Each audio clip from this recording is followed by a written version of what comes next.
Very very good morning your student. आज हम पढ़ेंगे कला के तत्व के बारे में। जैसा कि आपको पता है सभी को कि आज क्या पढ़ना है। कल पढ़ रहे थे हम वर्ण। तो वर्ण के बारे में हमने जाना था कि वर्ण किसे कहते हैं, वर्ण के गुण कौन कौन से थे। तो वर्ण हमने देखा था कल।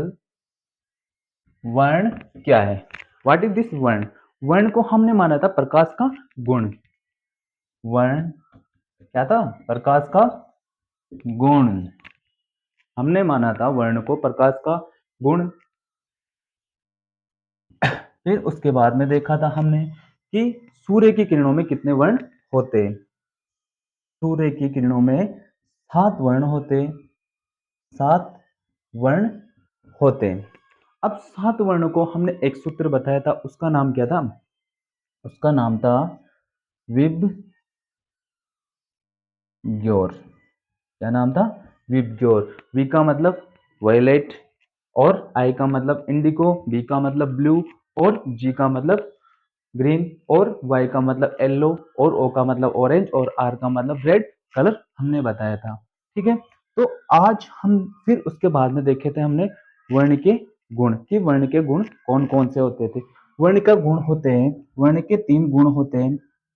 3। अब 3 गुण कौन कौन से होते, रंगत, मान, मान और सघनता। अब रंगत किसे कहते हैं, रंगत क्या होती है, रंग की प्रकृति, कि किस तरह का रंग है। तो रंग की प्रकृति क्या हो जाएगी कि किस तरह का रंग है। तो किस तरह का रंग है, जैसे पीला, लाल, लाल, यह क्या हो जाएंगे रंगत, कि उसकी प्रकृति कैसी है, पीलापन है, नीलापन है, लालपन है, यह क्या हो जाएंगे उसकी रंगत। मान क्या होता है, रंगत के हल्के और गहरेपन को क्या कहा था अपन ने, मान कहा था। फिर उसके बाद में होती है रंग की सॉरी सघनता। तो सघनता किसे कहेंगे हम, सघनता कहेंगे हम रंग की शुद्धता को, कि शुद्ध, तो शुद्ध लाल रंग क्या हो जाएगी, उसकी सघनता हो जाएगी कितना, शुद्ध। जैसे कि हमने देखा था कि कथई या अन्य रंग, गुलाबी रंग की अपेक्षा लाल रंग क्या हो जाएगा, अधिक शुद्ध लाल रंग होगा। तो उसे हम क्या कहेंगे, उसे सघनता कहेंगे। अब आज हम देखेंगे अपनी इस क्लास में कि वर्ण का वर्गीकरण। तो वर्ण का वर्गीकरण कैसे करेंगे, वर्ण कौन कौन से होते हैं। तो आइए जानते हैं आज हम वर्ण। वर्ण, तो वर्ण को कितने भागों में बांटा गया है।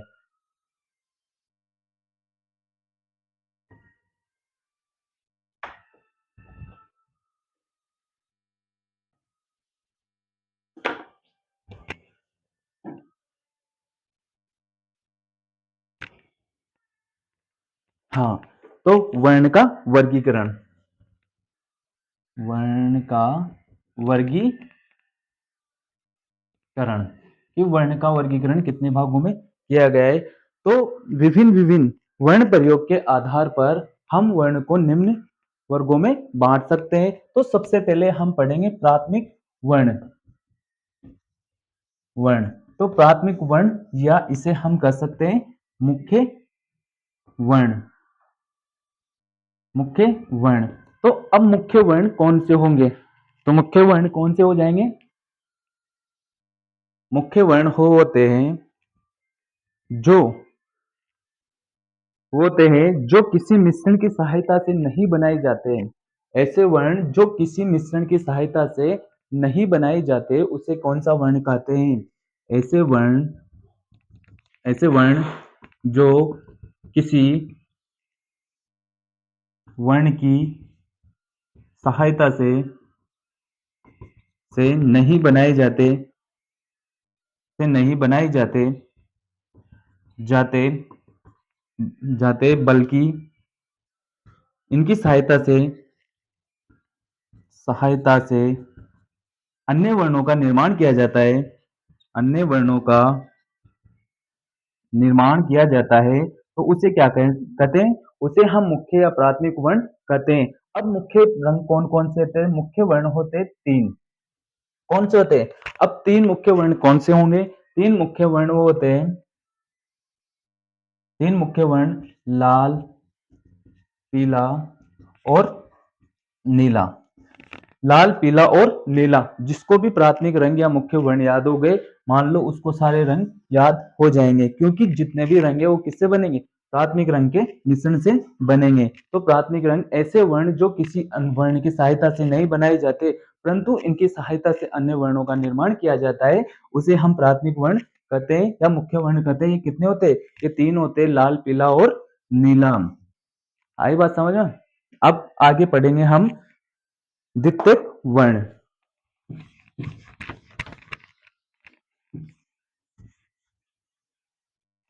अब हम पढ़ेंगे द्वितीय वर्ण। अब द्वितीय वर्ण किसे कहते हैं? द्वितीय वर्ण।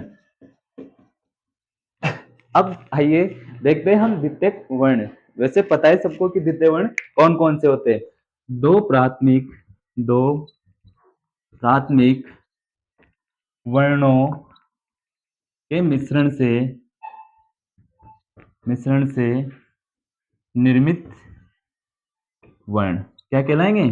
द्वितीयक वर्ण कहलाएंगे। जैसे अब कौन कौन से होते हैं? दो प्राथमिक रंग, जैसे लाल, पीला और नीला। अब इनको मिलाने से, लाल को मिलाने से जो रंग बनेगा, लाल और पीला को मिलाने से कौन सा रंग बनेगा? नारंगी रंग बनेगा। लाल और नीला को बनाने से कौन सा बनेगा?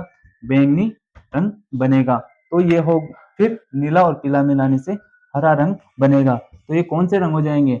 ये द्वितीयक रंग हो जाएंगे। दो प्राथमिक रंगों के मिलाने से जो रंग प्राप्त होता है उसे हम क्या कहेंगे? द्वितीयक रंग कहेंगे। अब इसके बाद में हम देखेंगे कि समीपवर्ती वर्ण। ये तो हो गया द्वितीयक रंग। अब देखेंगे हम समीपवर्ती वर्ण।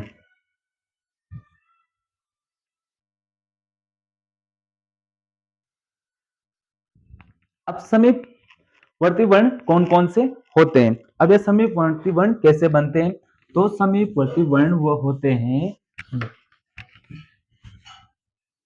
जो प्राथमिक और द्वितीयक रंग को मिलाकर जिस वर्ण का निर्माण किया जाता है उसे समीपवर्ती वर्ण कहते हैं। समीपवर्ती वर्ण। अब समीपवर्ती वर्ण कौन से होते हैं? एक प्राथमिक व एक द्वितीयक वर्ण के मिश्रण से निर्मित वर्ण क्या कहलाएगा? समीपवर्ती वर्ण कहलाएगा। जैसे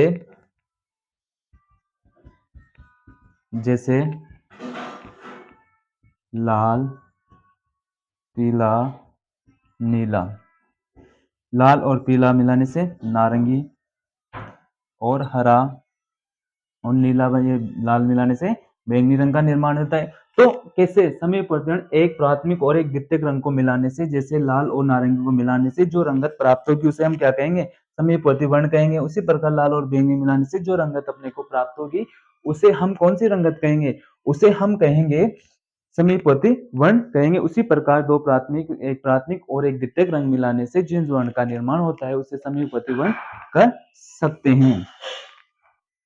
अब इसके बाद में हम देखेंगे कि पूरक रंग किसे कहते हैं या विरोधी वर्ण किसे कहते हैं। मैंने पूरक वर्ण और विरोधी वर्ण ऑफलाइन क्लास में इतने अच्छे ढंग से समझाया था कि शायद वो किसी को भूलना नहीं होगा या भूल नहीं पाएंगे और भूलने की जरूरत भी नहीं पड़ेगी। तो पूरक वर्ण किसे कहते हैं या प्राथमिक वर्ण, तो सॉरी विरोधी वर्ण कौन कौन से होते हैं? तो विरोधी वर्ण या पूरक वर्ण क्लास में इतना अच्छा समझाने के बाद तो इसे शायद पढ़ने की जरूरत भी नहीं पड़ेगी किसी को। तो विरोधी वर्ण या विरोधी या पूरक वर्ण। विरोधी वर्ण कौन किससे होते हैं? अपने आमने सामने, मैंने उदाहरण दिया था कि अपने आमने सामने के जो भी लोग होते हैं या व्यक्ति होते हैं या वो क्या कहलाते हैं? पूरक या विरोधी होते हैं। मतलब कहने का मतलब ये है, वर्ण चक्र में आमने सामने के जो वर्ण होते हैं वो क्या होते हैं? एक दूसरे के विरोधी होते हैं। वर्ण चक्र में या वर्ण क्रम में अपने आमने आमने सामने के वर्ण विरोधी वर्ण कहलाते विरोधी वर्ण कहलाते हैं। अब कैसे कहलाएंगे? जैसे ये जिसको पिरामिड याद है वो पूरे कलर याद कर लेगा, लाल, पीला और नीला। अब इसके मिलने से कौन सा बनेगा? नारंगी। इन दो के मिलने से बनेगा बैंगनी और इनके मिलने से बनेगा हरा। अब ये दोनों अब आमने सामने, तो लाल का सामने कौन आ गया? हरा। तो लाल का विरोधी कौन हो जाएगा? हरा। फिर उसके बाद में इसी प्रकार हरे का सामने कौन है? लाल। तो इसका अपोजिट कौन हो जाएगा? लाल। नीले का कौन है? नारंगी। नीला, नारंगी। फिर पीले का बैंगनी कलर क्या हो जाएगा? ये विरोधी वर्ण हो जाएंगे। तो हमने देखा ये विरोधी वर्ण। अब विरोधी वर्ण किसे कहते हैं? अपने आमने सामने के जो वर्ण होते हैं वो क्या कहलाते? विरोधी वर्ण कहलाते हैं। अब नेक्स्ट हम पढ़ेंगे एकाकी वर्ण किसे कहते हैं। ये तो हो गया अपने विरोधी वर्ण। अब देखेंगे एकाकी वर्ण।